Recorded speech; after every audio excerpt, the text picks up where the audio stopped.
Hozir biza Umida Shayxova 30 yillik tajribaga ega bolalar nevropatolog huzurlaridamiz. Bizaga ko'p keladigan savollardan biri ZPRR va hamda ZRR tashxisi bo'yicha biroz to'xtalib o'tsangiz, nima farqi bor va ular qanday kasallik? Darhaqiqat oxirgi paytda shunaqa tashxis bilan juda ham ko'p ota-onalarimiz murojaat qilishadi. Yoki qanaqadir psixonevrolog tomonidan ko'riladi, bola shu tashxis qo'yiladi. Yoki logopedga olib borilganda shu tashxis qo'yiladi. Bularni avvalambor farq qilishlaridan iboratki, ZPRR degani задержка психоречевого развития, ya'ni aqliy va nutqiy rivojida orqada qolish degani.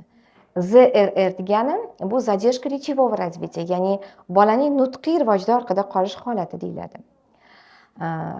Bu holatni kelib chiqishini asosiy omillardan biri bu bolani homilaning ichida yaxshi rivojlanmasligi, turli ekstrakorporal kasalliklar, ya'ni onajonlarimizda anemiya yoki bo'lmasam toksikoz holatlari, turli xil infeksion toksinlarni ta'sir qilishi yoki biron bir qanaqadir dori-darmonlarni ta'sir qilishi, teratogen ta'sir qilishi shunaqa oqibatlarga olib kelishi mumkin. Bunday bolalarimizda tug'ilganda yoki bo'lmasam travma bilan tug'ilishi ham mumkin. Misol uchun bu kasallik как simptom sifatida ham uchrashi mumkin. Masalan, bolalar miya falajida, turli xil xromosoma kasalliklarda yoki bo'lmasam nasliy kasalliklarda ham bu kasallik asosiy kasallikda yondosh holatda bo'lishi mumkin. Ba'zi holatda bola genetik tomondan ham sog'lom bo'ladi, boshqa tomondan ham sog'lom bo'lishi mumkin, lekin aqliy faoliyatida va nutqiy faoliyatda ozgina o'zgarishlar bo'lishi mumkin.